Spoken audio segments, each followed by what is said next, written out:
बात हिमाचल प्रदेश की। हिमाचल प्रदेश में किसकी होगी हार और किसकी बनेगी सरकार, ये सवाल तो परिणाम के बाद ही हल होगा।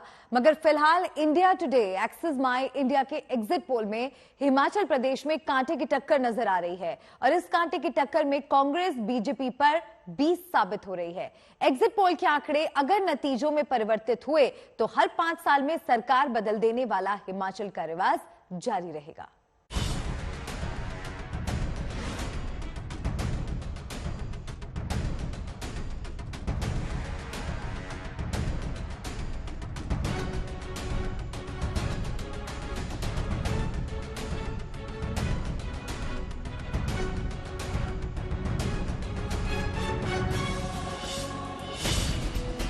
पहाड़ी राज्य हिमाचल प्रदेश में विधानसभा चुनाव के बाद सबसे बड़ा सवाल ये था कि क्या इस बार सूबे का सियासी मिजाज बदलेगा। क्या बीजेपी को लगातार दूसरी बार सरकार बनाने का मौका मिलेगा, क्योंकि प्रचार में बीजेपी के तमाम दिग्गज यही दावा कर रहे थे। प्रदेश में फिर से डबल इंजन सरकार बनने की बात कह रहे थे, लेकिन इंडिया टुडे एक्सिस माई इंडिया के एग्जिट पोल में जो आंकड़े सामने आए हैं वो हिमाचल प्रदेश में बीजेपी और कांग्रेस के बीच कांटे की टक्कर बता रहे हैं। प्रदेश में 5 साल में सत्ता परिवर्तन वाला रिवाज बने रहने के संकेत दिखा रहे हैं।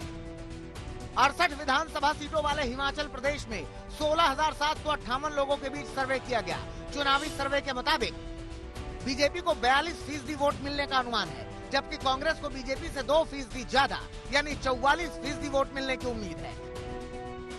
अगर वोट प्रतिशत के इन आंकड़ों को सीटों में तब्दील किया जाए तो सर्वे के मुताबिक हिमाचल प्रदेश में बीजेपी को 24 से 34 सीटें मिल सकती हैं, जबकि कांग्रेस को 30 से 40 सीटें मिलने का अनुमान है। हालांकि एग्जिट पोल के इन आंकड़ों के बाद अभी सीएम जयराम ठाकुर खुलकर कुछ नहीं बोल रहे हैं। ये आकलन है और मैं उसमें देख रहा था कि जो सैंपल साइज भी मैं देख रहा था कि वो बहुत ज्यादा नहीं है। मैं किसी टिप्पणी पर जाना नहीं चाह रहा हूं। उसमें आकलन है। परिणाम 8 तारीख को आएगा और जब परिणाम होगा तो सरकार भाजपा की होगी, निश्चित रूप से होगी। हिमाचल प्रदेश में हमारी अपनी असेसमेंट भी, जो इंटरनल असेसमेंट है, उसमें भी एक बात आ रही है कि भारतीय जनता पार्टी हिमाचल प्रदेश में सरकार बनाएगी। बीजेपी नेता 8 दिसंबर को विधानसभा चुनाव के नतीजे आने की बात कह रहे हैं।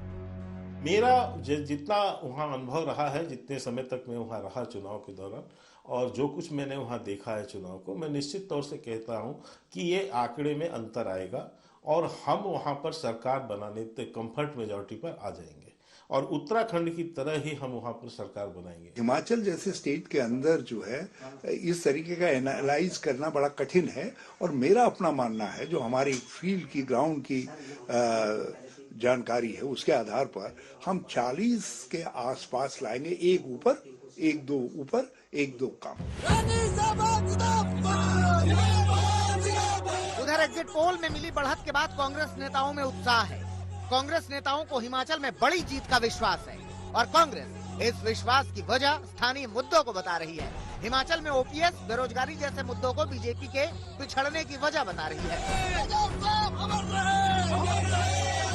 मुझे ऐसा लगता है कि इस देश में आज लोग जागरूक हैं, चाहे वो महंगाई हो, चाहे वो बेरोजगारी हो, चाहे वो गुर्बत हो, चाहे वो कॉन्सेंट्रेशन ऑफ वेल्थ हो, और इसमें मुझे जरा सा भी लेश मात्र भी संशय नहीं है।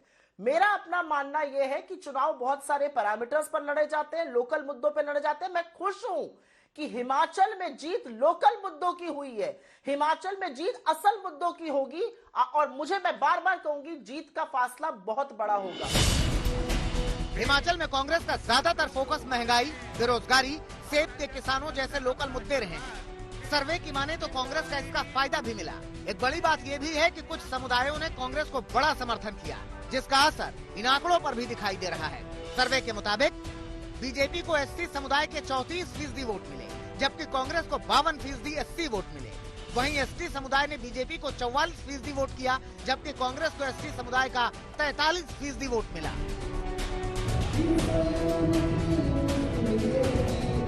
हिमाचल प्रदेश में भले ही राहुल गांधी एक भी दिन प्रचार के लिए नहीं पहुंचे, लेकिन प्रियंका गांधी ने यहां प्रचार की कमान संभाली थी। लिहाजा कांग्रेसी नेता सर्वे सामने आने के बाद इस बढ़त का श्रेय प्रियंका गांधी को भी दे रहे हैं।